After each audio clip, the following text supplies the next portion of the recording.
गौतम ऋषि के पुत्र का नाम शरद्वान था। उनका जन्म बाणों के साथ हुआ था। उन्हें वेदाभ्यास में जरा भी रुचि नहीं थी और धनुर्विद्या से उन्हें अत्यधिक लगाव था। वे धनुर्विद्या में इतने निपुण हो गए कि देवराज इंद्र उनसे भयभीत रहने लगे।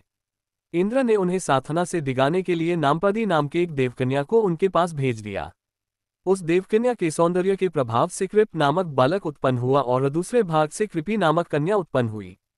कृप भी धनुर्विद्या में अपने पिता के समान ही पारंगत हुए। भीष्म जी ने इन्हीं कृप को पांडवों और कौरवों की शिक्षा दीक्षा के लिए नियुक्त किया और वे कृपाचार्य के नाम से विख्यात हुए।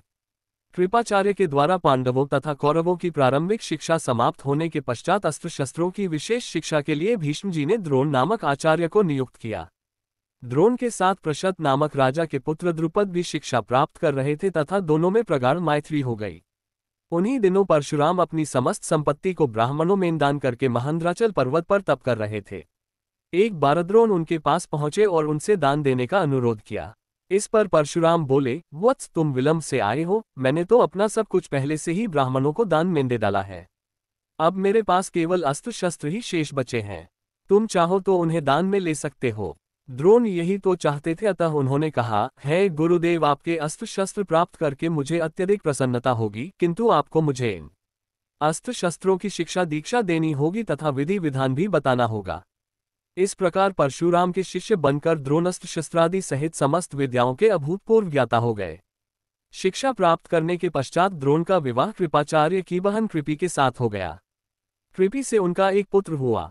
उनके उस पुत्र के मुख से जन्म के समय अश्व की ध्वनि निकली, इसलिए उसका नाम अश्वत्थामा रखा गया। किसी प्रकार का राजाश्रय प्राप्त न होने के कारण द्रोण पत्नी कृपि तथा पुत्र अश्वत्थामा के साथ निर्धनता के साथ रहे थे। एक दिन उनका पुत्र अश्वत्थामा दूध पीने के लिए चल उठा, किंतु अपनी निर्धनता के कारण द्रोण पुत्र के लिए गाय के दूध की व्यवस्था न कर सके।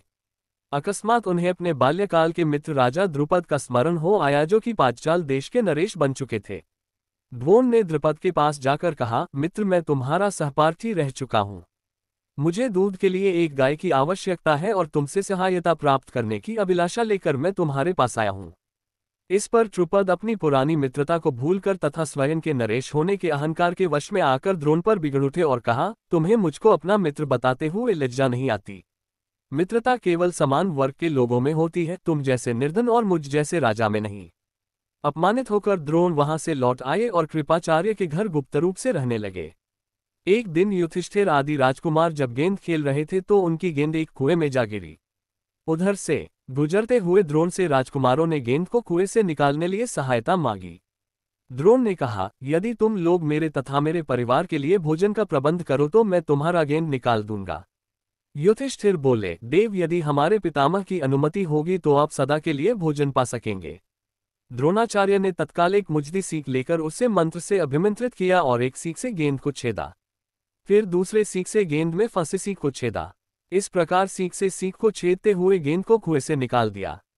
इस अद्भुत प्रयोग के विषय में तथा द्रोण के समस्त विषयों में प्रकांड पंडित होने के विषय में ज्ञात होने पर भीष्म पितामह ने उन्हें राजकुमारों के उच्च शिक्षा के नियुक्त कर राजाश्रय में ले लिया और वे द्रोणाचार्य के नाम से